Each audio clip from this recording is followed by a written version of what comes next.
E aí, pessoal, tudo bem? Vitor Aguiar falando. Mais uma vez eu estou aqui para conversar com vocês a respeito do andamento dos mercados. E olha só, a gente tem aí o segundo dia consecutivo de ganhos bem expressivos, tanto no Brasil quanto lá fora. Aqui no Brasil, né, o Ibovespa ele abriu aí em alta firme, chegou a subir mais de 7%, na máxima chegou a encostar nos 80 mil pontos, agora ele até reduziu um pouquinho os ganhos, subindo aí perto de 5, 6%, mas ainda assim é aí uma valorização bem expressiva, pensando que ontem o Ibovespa já fechou em alta de mais de 6%.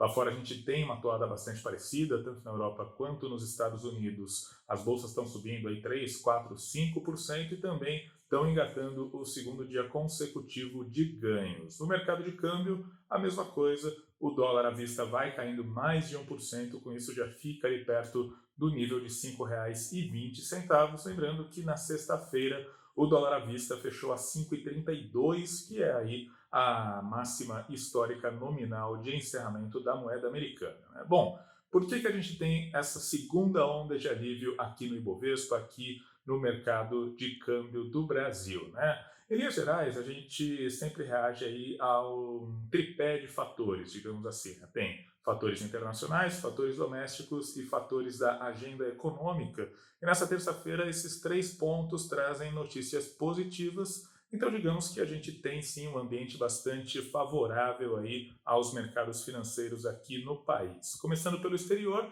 claro que todo mundo está de olho no noticiário referente ao coronavírus. E assim como ontem, os investidores eles estão se mostrando mais aliviados com a tendência de estabilização nas curvas de contágio da Covid-19, tanto lá na Europa quanto nos Estados Unidos, né? Isso não quer dizer que a situação esteja tranquila, claro que não.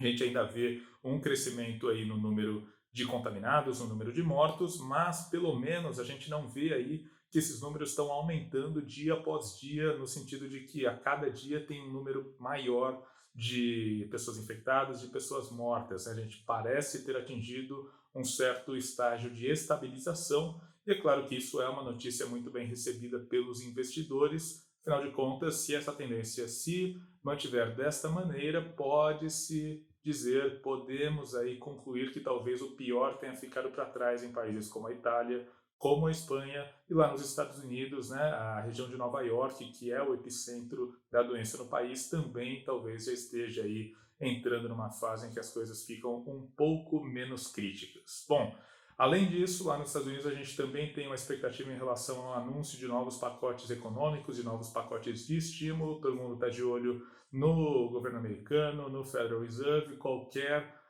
declaração, qualquer coletiva de imprensa pode sim gerar aí uma expectativa bem grande entre os investidores. Aqui dentro a gente tem aí um noticiário mais ameno no fronte do cenário político, né? Ontem a gente teve aí um momento de tensão bastante grande com a possível demissão do ministro da Saúde, Luiz Henrique Mandetta, né?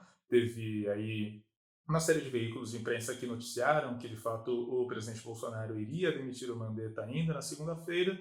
Depois aí de uma enorme turbulência, idas e vindas, o ministro acabou ficando no cargo, o que é uma notícia bem recebida por dois motivos, né? Primeiro, o mercado ele dá respaldo, sim, ao trabalho do Mandetta, né? Ele tem aí um amplo apoio na classe política, um amplo apoio popular, e de fato o mercado reconhece que ele tem feito um bom trabalho à frente do Ministério da Saúde, e além disso tem também a própria questão da, entre aspas, pacificação do cenário político. É claro que isso está bem longe de ser realidade, mas ao menos a gente vê que talvez a partir de agora as coisas fiquem menos conflituosas lá em Brasília. Talvez depois desse episódio crítico de ontem a gente tenha assim um clima um pouco menos conturbado lá na capital, o que, é claro, abre aí uma possibilidade de que os trabalhos do governo eles caminhem de maneira mais linear, tanto no ponto de vista das medidas de saúde pública, quanto no ponto de vista econômico.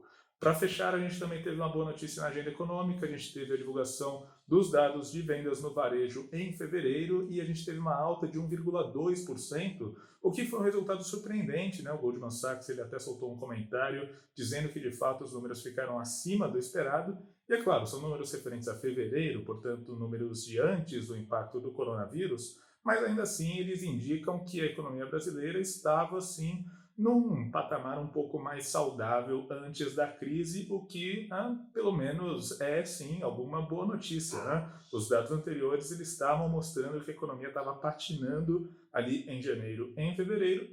Agora, pelo menos no fronte das vendas do varejo, a gente teve uma boa notícia em fevereiro. Bom, gente, eu vou continuar acompanhando de perto aqui o andamento dos mercados. Caso a gente tenha alguma mudança mais drástica, eu volto a conversar com vocês aqui no YouTube, tá certo? Também convido todo mundo a ficar de olho no seudinheiro.com. Lá a gente está fazendo acompanhamento em tempo real, tanto do Ibovespa quanto do dólar, tá certo?